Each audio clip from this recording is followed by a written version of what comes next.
Having finished the strategies used to deal with sensation, we return to those strategies relating to possibility, the last of which is stinginess. To review, we all develop something called object permanence around our 6th month of life, the knowledge that things still exist even if they've left our immediate awareness. This knowledge gives us access to the possibility space, a world beyond the world we currently inhabit that holds all manner of titillating prospects and life-threatening hazards. The 3 strategies we choose from to orient ourselves to this unseen realm are cowardice, planning, and stinginess. If the coward, as we've seen, focuses on the ways their expectations fall short of reality, and the planner focuses on the ways reality falls short of their expectations, the miser, one who practices stinginess, cuts himself off from reality as much as possible, thereby limiting the possibilities that could impinge on them. What the miser is stingy with, first and foremost, is themselves, with their willingness to experience life. This withholding of self can take the form of isolation, of avoiding emotional involvement, or a refusal to take on other perspectives.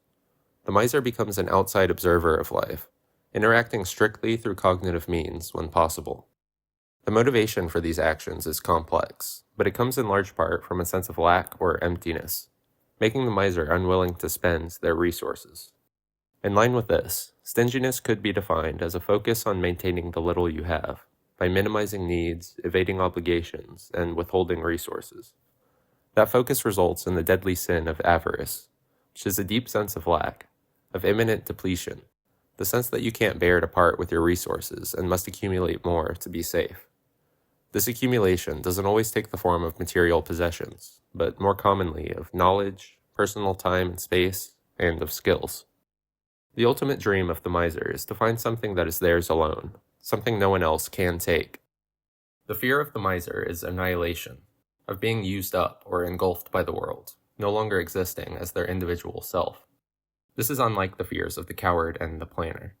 The coward primarily fears doing the wrong thing, being blamed, and losing support. The planner fears being stuck in a disappointing, painful, and insipid existence. The miser's fear of annihilation comes from their anemic view of self, which in turn comes from a lack of attention given to their inner world as infants. When they were young, the miser didn't feel as though their caretakers were seeing into them as people, or were seeing them as objects that could be used for this or that purpose. While their mother may have been caring in one sense or another, that care often missed the actual needs of the infant miser. The mother's care seemed to be more for her and her need to nurture than for the miser's need to be nurtured. That failure to see the miser as an individual person with their own inner world and needs is then often exacerbated by intrusive behavior, caretakers asserting themselves into the miser's world without reference to their needs or wishes.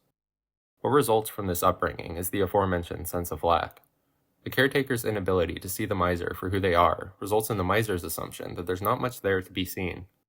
The intrusive, often selfish behavior tells the miser that others will take from them without giving anything back. Why stingy isolation would result from this is no surprise.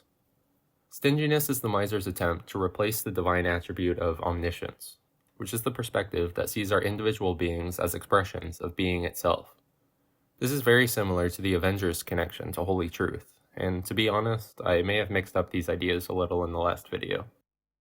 What the miser and the Avenger share is a deep sense of separation, the Avenger as a wholly distinct body, and the miser as a wholly distinct mind.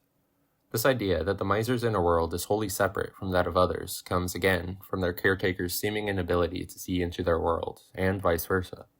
The difference between holy truth and holy omniscience is a matter of focus. While holy truth emphasizes the unity of reality as the perspective that sees this as one thing, one experience, holy omniscience emphasizes our individual beings that make up that unity, while still existing in their own right. It is that sense of individual existence that the miser most wishes to preserve, and rightly so. What stinginess doesn't take into account, however, is that fact that our individuality is an expression of a deeper oneness. What we perceive as lack is, in one sense, an illusion necessary for the expression of individuality. Those individual differences, your experiences, your knowledge, your skills, are surface-level appearances on top of that endless spring of life that we all have as our source and sustenance. When the miser can recognize their omniscience, which is inherent, not needing to be built by observation and study, their avaricious sense of emptiness can be replaced with non-attachment, the assurance that the whole of life is flowing through them, providing what's needed when it's needed. They can then give their all to life, diving in without reservation. More on that in the next video. If you don't feel as though the universe is flowing through you, as though flow is dangerous, actually, mixing up feelings with thoughts, friends with strangers, work with relationships, all individual value threatened by the chaotic interplay of irrational forces, you might be stingy.